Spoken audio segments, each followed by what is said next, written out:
si tu l'aimes dans mon petit paradis.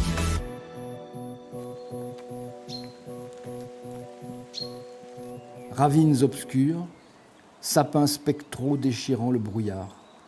De loin en loin, des pierres avaient roulé sur cette route déserte qui s'achevait quelques kilomètres plus loin au monastère de Chalais. S'approcher de Dieu pour trouver un coin de paradis, l'idée n'est pas sotte.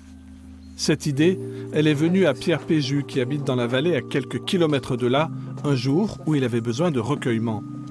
Et les sœurs dominicaines ont bien voulu qu'il séjournât dans une cellule de moines, comme elles le font pour d'autres visiteurs.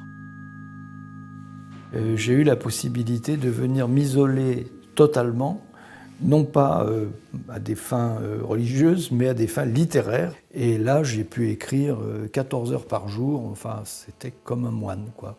Je me suis un peu fait moine pour terminer un livre. Je garde du couvent de Chalais un souvenir vraiment inoubliable. On ne peut pas ne pas être sensible à cette présence de quelque chose qui tient à la nature, à la disposition géologique, à l'histoire aussi. Et donc j'ai écrit dans des très bonnes conditions. À tel point que de cette expérience, il a tiré une nouvelle.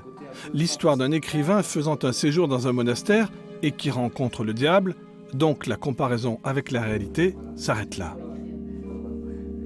L'ennemi qui sème l'ivresse, c'est le diable. Voilà. À Chalais, j'espère qu'on trouve aussi la lumière. Oui, mais y allez, vous verrez. Hein. Cette nouvelle, il vient en offrir un exemplaire exceptionnel au Monial.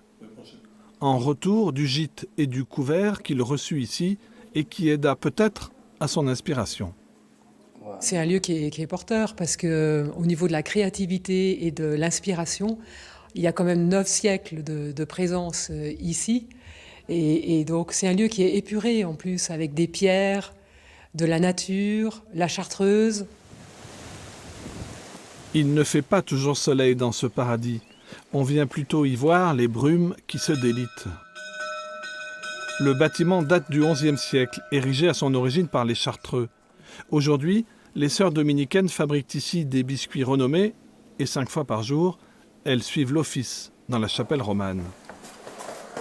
Ce paradis, l'écrivain y vient souvent, sans entrer dans le monastère, car ce lieu est aussi une entrée pour pénétrer les recoins les plus sauvages de la Chartreuse. C'est un lieu où réfléchir, penser, donc voilà, je l'ai beaucoup pratiqué quand je l'ai découverte. C'est plus qu'un décor ou qu'un paysage, c'est aussi presque un personnage. Hein.